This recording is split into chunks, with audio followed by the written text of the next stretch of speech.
नमस्कार साथियों, Suryanagari Uniqlo classes के यूट्यूब चैनल पर मैं डॉक्टर उर्मिला राठी आपका हार्दिक स्वागत और अभिनंदन करती हूँ। बात कर रहे हैं एक क्वेश्चन की। जैसे कि हमने फर्स्ट क्वेश्चन किया, अब एक और क्वेश्चन है जो मेरे व्हाट्सएप स्टेटस पे चल रहा है, ठीक है। और आप में से कई लोगों ने इसका आंसर भी दिया और ये भी हाल ही में किसी एग्जाम में आया भी था।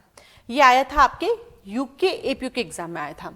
तो इस क्वेश्चन को लेकर काफी सारे क्वेश्चन के आंसर मेरे पास आए, तो चलो इस पर डिस्कस करते छोटा सा।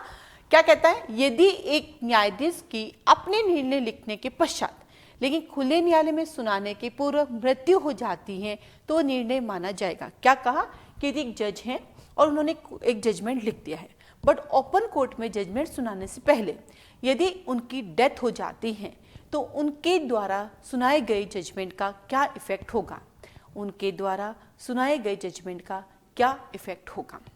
ऑप्शन ए, ये न्यायाधीश की राय होगी, यानी ये कहता है ओपिनियन ऑफ जज। किसकी बात करता है? ओपिनियन ऑफ जज। ये के क्वेश्चन हिंदी में है तो मैं इंग्लिश में भी साथ में ओपिनियन ऑफ जज, ये जज की ओपिनियन होगी। थर्ड सेकंड, न्यायालय का निर्णय होगा, ये जजमेंट ऑफ कोर्ट होगा, जजमेंट ऑफ कोर्ट। केवल एक मृत्युकालीन कथन होगा, ये एक डाइंग डिक्लेरेशन होगा। और निम्न में से कोई नहीं, नन ऑफ द अबाव, इनमें से कुछ नहीं होगा। ये चार ऑप्शन थे, ठीक है।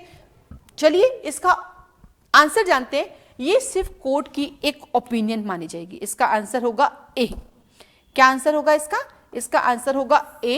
ये जस्ट कोर्ट की ये एक ओपिनियन मानी जाएगी। अब क्यों ये कोर्ट की ओपिनियन ही मानी जाती है?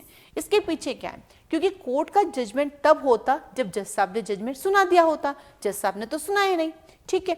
अब हम पढ़ते हैं क्या? हम पढ़ते हैं हमारा सीआरपीसी सेक्शन 35 कहता है कि जो जज काम कर रहा है उसका जो सक्सेसर आएगा वो उसकी जगह पे काम करेगा। यानी एक जज साहब का रिटायरमेंट हो जाता है या दूसरे जज साहब चले जाते हैं तो दूसरे जज साहब आते हैं उस जगह पे बैठ के काम करते हैं। यही अपने से पढ़ा है सेक्शन 35 सीआरपीसी, ठीक है। और उस जज साहब को, जो पहले वाले जज साहब की जो पोस्ट थी, उस पोस्ट पे जो काम करते वो पारिन को मिल जाएगी।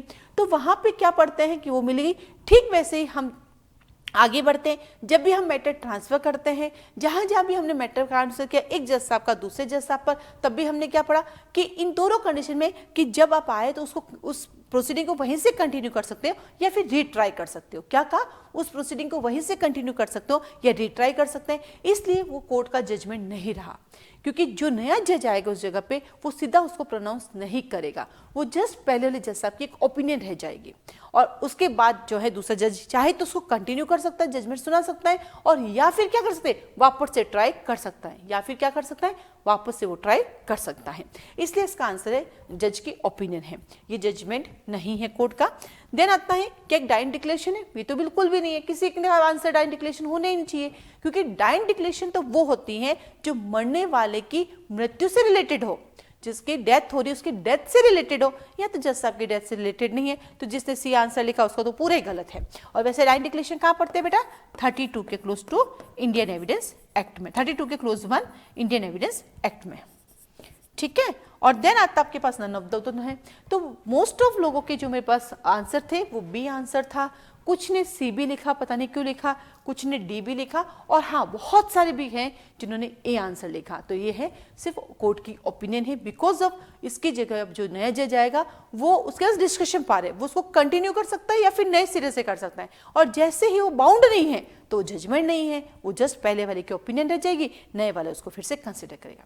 इसी तरह से हम फिर आपके साथ आएंगे एक नए क्वेश्चन के साथ जिसके बहुत सारे आंसर हो सकते हैं। आज के लिए धन्यवाद। ये सिर्फ मेरी ओपिनियन थी, अगर और कोई लॉजिक आपको मिले तो जरूर देखिएगा। बाकी इस पे केस लॉज भी आए हुए, ये कोर्ट की ओपिनियन है, ठीक है। चलिए आज के लिए धन्यवाद।